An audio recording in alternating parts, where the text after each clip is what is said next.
देखिए समझ लीजिए इसे, ये साइलो थ्योरम है, काफी इंपॉर्टेंट है। और साइलो और कोची दो थ्योरम थी हमारी, दोनों में से एक जरूर आएगी। ठीक है ना। क्या कह रहे हैं साइलो थ्योरम में कि जी कोई भी फाइनाइट ग्रुप है और पी क्या है, कोई भी प्राइम है, प्राइम नंबर है कोई भी। और किस तरीके का प्राइम है कि पी की पावर एम तो डिवाइड कर रहा है ऑर्डर ऑफ जी को, लेकिन अगर एक पावर एक्स्ट्रा कर दें पी की पावर एम प्लस वन, तब डिवाइड नहीं करता ऑर्डर ऑफ जी को। तो थ्योरम कह रही कोई सब ग्रुप जी का ऐसा एग्जिस्ट करेगा जिसका ऑर्डर कितना होगा, पी की पावर एम होगा। तो दिया हुआ है हमें जी कोई फाइनाइट ग्रुप है और पी प्राइम नंबर है। कैसा प्राइम नंबर है कि पी की पावर एम तो डिवाइड करता है ऑर्डर ऑफ जी को, लेकिन पी की power M plus one divide नहीं करता है ऑर्डर ऑफ जी को। तो तब हम प्रूव करना है कि जी है जी सब ग्रुप ऑफ ऑर्डर पी की पावर एम। पी क्या रखेगा, सब ग्रुप रहेगा ऑर्डर पी की पावर एम। ये प्रूव करना है। तो इसे हम क्या कर रहे हैं, इंडक्शन से प्रूव कर रहे हैं। किसके ऊपर लगा रहे हैं इंडक्शन, ऑर्डर ऑफ जी के ऊपर। ठीक है ना। तो क्या एज्यूम कर लेंगे कि जो थ्योरम है, we assume that theorem is true for all groups. सारे ग्रुपों के लिए ट्रू है जिनका ऑर्डर क्या है, लेस देन ऑर्डर ऑफ जी है। जिनका ऑर्डर जी के ऑर्डर से छोटा है, सारे ग्रुपों के लिए ट्रू है। ये हमने मान लिया।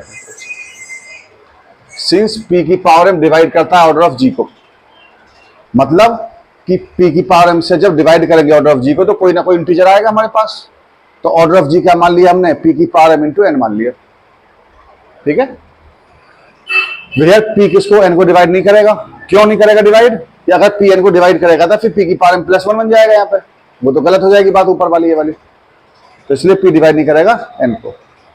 अब एम की पावर, इफ एम का मान अगर एक ले लें तो थ्योरम ट्रू हो जाएगी कोची थ्योरम से, क्योंकि अगर पी डिवाइड करता है किसको, ऑर्डर ऑफ जी को, तो कोई एलिमेंट ए ऐसे एग्जिस्ट जरूर करता है जिसका ऑर्डर कितना होता है, पी होता है हमारे पास। कोची थ्योरम होती है। तो थ्योरम हमारी कोची थ्योरम से ट्रू हो जाएगी। और अगर एम को एक से बड़ा ले लें तो then G is a group of composite order. Composite order, अगर किसी भी ग्रुप का ऑर्डर कंपोजिट होता है, मतलब कंपोजिट का मतलब जिसके ऑर्डर को दो पार्टों में डिवाइड कर सके हम। अगर किसी भी ग्रुप का ऑर्डर दो पार्टों में डिवाइड हो जाता है तो मतलब ये है कि ग्रुप का जो सब ग्रुप निकालेंगे वो प्रॉपर सब ग्रुप आ जाएगा हमारे पास। तो देन सो जी है जे प्रॉपर सब ग्रुप। क्या रखेगा फिर जी, अगर कंपोजिट ऑर्डर का आया तो प्रॉपर सब ग्रुप रखेगा। कैसा होगा प्रॉपर सब ग्रुप, वो कि वो एच जो जी के बराबर नहीं होगा। अगर सब ग्रुप निकालेंगे तो वो जी के बराबर नहीं आएगा सब ग्रुप। क्या होगा, जी से छोटा ही छोटा आएगा हमारे पास में। तो क्योंकि पी की पावर में डिवाइड कर रहा है ऑर्डर ऑफ जी को, ठीक है, और एच हमारा प्रॉपर सब ग्रुप है जी का, तो दो केस हो सकते हैं हमारे। पी की पावर में डिवाइड भी कर सकता है ऑर्डर ऑफ एच को, पी की पावर में डिवाइड ना भी करे ऑर्डर ऑफ एच को। अब अगर पी की पावर में डिवाइड करता है ऑर्डर ऑफ एच को, पहला केस, तो ऑर्डर ऑफ एच छोटा होगा ऑर्डर ऑफ जी से, क्योंकि प्रॉपर है। तो इंडक्शन से क्या हो जाएगा, हाइपोथेसिस से कोई सब ग्रुप के ऐसा एग्जिस्ट करेगा जिसका ऑर्डर कितना होगा, पी की पावर एम होगा। तो इंडक्शन मान के चले थ्योरम क्या है, ट्रू है ऑल ग्रुप्स के लिए जिनका ऑर्डर जो जी से छोटा है। तो एच का ऑर्डर भी छोटा हो गया तो थ्योरम ट्रू हो जाएगी, क्योंकि पी की पावर में डिवाइड कर रहा है ऑर्डर ऑफ जी को, ऑर्डर ऑफ एच को। पी की पावर डिवाइड करता है ऑर्डर ऑफ एच को, और ऑर्डर ऑफ एच छोटा ऑर्डर ऑफ जी से। तो जो हमने एज्यूम किया हुआ है कि थ्योरम ट्रू है ऑर्डर ऑफ जी से, जो जी का ऑर्डर है उससे छोटे सारे ग्रुपों के लिए, तो क्या होगा, एच के लिए भी ट्रू होगी। यानी कोई सब ग्रुप के ऐसा होगा जिसका ऑर्डर कितना होगा, पी की पावर एम होगा। अब के सब ग्रुप किसका है, एच का, और एच सब ग्रुप किसका है, जी का। तो बोल सकते हैं के सब ग्रुप होगा जी का। तो there existed sub group of G of order P की पावर एम। तो कोई क्या कर गया, सब ग्रुप जी का ऐसा एग्जिस्ट कर गया जिसका ऑर्डर कितना, पी की पावर एम में, तो थ्योरम ट्रू होगी इस केस में। और दूसरा केस क्या था हमारा, पी की पावर नहीं डिवाइड करेगा ऑर्डर ऑफ एच को। अगर पी की power is not divider of order of H, तो हम यूज करेंगे क्लास इक्वेशन को। डेफिनेशन लिखवा रखिए क्लास इक्वेशन की, कि ऑर्डर ऑफ जी बराबर किसके, order of Z plus summation a not belongs to Z order of G बटे ऑर्डर ऑफ एन ए। अब क्योंकि ए हम, ये कंडीशन क्या है, ए नॉट बिलोंग्स टू जेड वाली है, तो अगर ए जेड को बिलोंग नहीं करता है लेकिन ए जी को तो बिलोंग कर रहा है, यानी कि एन ए क्या होगा फिर, जी के बराबर नहीं होगा। जो नॉर्मलाइजर होगा उसका जी के बराबर नहीं होगा। तो so N A is a proper sub group of G, तो एन ए क्या होगा फिर, प्रॉपर सब ग्रुप होगा। भी एन ए सब ग्रुप तो है ही है, सेंटर और नॉर्मलाइजर दोनों को सब ग्रुप दिखा चुके हैं पीछे। तो अगर एन ए जी के बराबर नहीं है तो फिर कैसा प्रॉपर है फिर वो।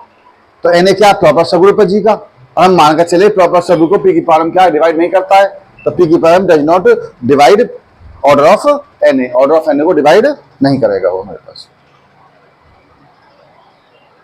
ठीक है, यानी कि पी की power M is not a divisor of order of N A, क्योंकि प्रॉपर सब ग्रुप है। अब ऑर्डर ऑफ जी को हम इस तरीके से लिख सकते हैं, ऑर्डर ऑफ जी बटे order of N into order of N. अब पी की पावर एम डिवाइड करता है ऑर्डर ऑफ जी को, अब पी की पावर डिवाइड नहीं करता ऑर्डर ऑफ एन को। ठीक है, इसको अब यहां लगाएं, देखिए पी की पावर एम इसको तो डिवाइड कर रहा है, इसको डिवाइड नहीं कर रहा, मतलब इसको डिवाइड करेगा, दोनों में से एक को करेगा तो जरूर डिवाइड, तो इधर कर रहा है डिवाइड तो इधर भी करेगा डिवाइड जरूर, तो दोनों बराबर है क्वांटिटी में, तो इसको डिवाइड करेगा। तो पी की पावर एम किसका डिवाइडर होगा, ऑर्डर ऑफ जी बटे ऑर्डर ऑफ एन का होगा। फिर अच्छा पी की पावर एम डिवाइड कर रहा है ऑर्डर ऑफ जी बटे ऑर्डर ऑफ एन को, तो पी भी डिवाइड करेगा, फिर जाहिर सी बात है छोटी पावर जरूर डिवाइड करेगी अगर बड़ी पावर कर रही है तो। अब पी डिवाइड करा ऑर्डर ऑफ जी बटे ऑर्डर ऑफ एन को, ए क्या है, हम मान के चलिए नॉट बिलोंग्स टू जेड, उसके लिए लिया ना कंडीशन हमने, तो सारे ए नॉट बिलोंग्स टू जेड के लिए कंडीशन होगी। तो जो सारे ऐसे नॉर्मलाइजरों को डिवाइड करेगा ये, तो इसका मतलब क्या है कि उनके सम को भी डिवाइड करेगा, तो पी डिवाइडेड होगा समेशन ऑर्डर ऑफ जी बटे ऑर्डर ऑफ एन। अब पी डिवाइड करता है ऑर्डर ऑफ जी को, कैसे पता, जब पी की पावर डिवाइड करता पी अपने आप ही डिवाइड कर जाएगा ऑर्डर ऑफ जी को। अब पी डिवाइड करता है इस समेशन को भी, तो अगर इन दोनों को डिवाइड कर रहा था इनके लीनियर कॉम्बिनेशन को डिवाइड करेगा, यानी कि दोनों के डिफरेंस को भी डिवाइड करेगा। अब इस डिफरेंस की वैल्यू हम यहां से निकालते हैं क्लास इक्वेशन से, तो किसके बराबर आती है, ऑर्डर ऑफ जेड के बराबर आती है। तो पी डिवाइडर किसका होगा, ऑर्डर ऑफ जेड का होगा। तो सिंस जेड इज ए सब ग्रुप ऑफ जी, पहले प्रूव कर चुके हैं हम जेड सब ग्रुप है, with P J divider of order of Z, P क्या है डिवाइड करता है ऑर्डर ऑफ जेड को, तो सुबह कोची थोड़ा दोबारा लगा दी हमने कि कोई एलिमेंट ऐसा एग्जिस्ट करेगा ए जो आइडेंटिटी के बराबर नहीं होगा जेड के अंदर, कि ऑर्डर ऑफ ए बराबर पी होगा, यानी कि पी इक्वल टू आइडेंटिटी के होगा। अब जो ए हमारा पी ऑर्डर का एग्जिस्ट कर रहा था, उस ए एलिमेंट से जनरेटेड सेट को हमने के बोल दिया, देन ए सबग्रुप के किससे जनरेटेड, ए से जनरेटेड, ए से जनरेटेड का मतलब ए स्क्वायर ए क्यू ए की पावर पी तक के एलिमेंट होंगे, B a cyclic subgroup of order P, cyclic होगा, साइक्लिक क्यों है, क्योंकि एक ही एलिमेंट की पावर ग्रुप में लिख रहे हैं सबको। तो so it is a normal in G, cyclic sub group कैसे होते हैं, नॉर्मल होते हैं, हर समय प्रूव कर चुके हैं हम। तो सो जब के तो साइक्लिक के तो नॉर्मल है, ठीक है, जी ग्रुप है, के नॉर्मल सब ग्रुप है, तो जी अपॉन के क्या हुआ, कोशेंट ग्रुप कहलाता है।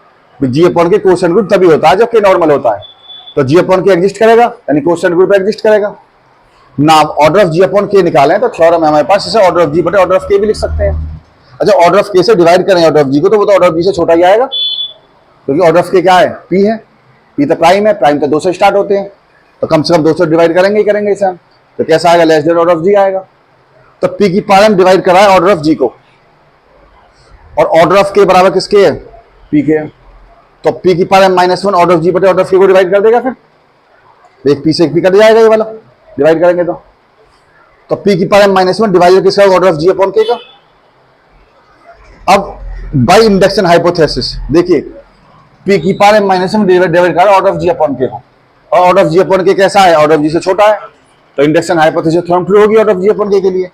तो so by induction hypothesis there exist sub group H upon K of order P की पावर एम -1, जिसका ऑर्डर कितना होगा, पी की पावर -1 होगा, वेयर एच इज ए सब ग्रुप ऑफ जी, जहां एच सब ग्रुप होगा जी का। कैसा सब ग्रुप है, जो के को अपने अंदर रख रहा है, यानी के एच के अंदर एच जी के अंदर, ऐसा सब ग्रुप है हमारे पास। तो इंडक्शन हाइपोथेसिस से कोई सब ग्रुप एच अपॉन के ऐसा जरूर एग्जिस्ट करेगा जिसका ऑर्डर कितना होगा, पी की पावर एम -1 के बराबर होगा। अब ऑर्डर ऑफ एच को लिखा हमने, ऑर्डर ऑफ एच बटे ऑर्डर ऑफ के इंटू ऑर्डर ऑफ के लिख सकते हैं, ऑर्डर ऑफ के से ऊपर से मल्टीप्लाई कर लिया हमने। ऑर्डर ऑफ एच बटे ऑर्डर ऑफ के क्या लिख सकते हैं, ऑर्डर ऑफ एच अपॉन के लिख सकते हैं। अब ऑर्डर ऑफ एच अपॉन के हमारा कितना है, पी की पावर एम -1, और ऑर्डर ऑफ के कितना, पी, तो कितना हो गया, पी की पावर एम, तो ऑर्डर ऑफ एच कितना आ गया, पी की पावर एम, और एच क्या है, सब ग्रुप है जी का। तो इस केस में भी हमें कोई sub group, so there existed sub group H of G such that order of H by P की पावर एम। इस केस में हमें सब ग्रुप मिल गया जिसका ऑर्डर कितना, पी की पावर एम में।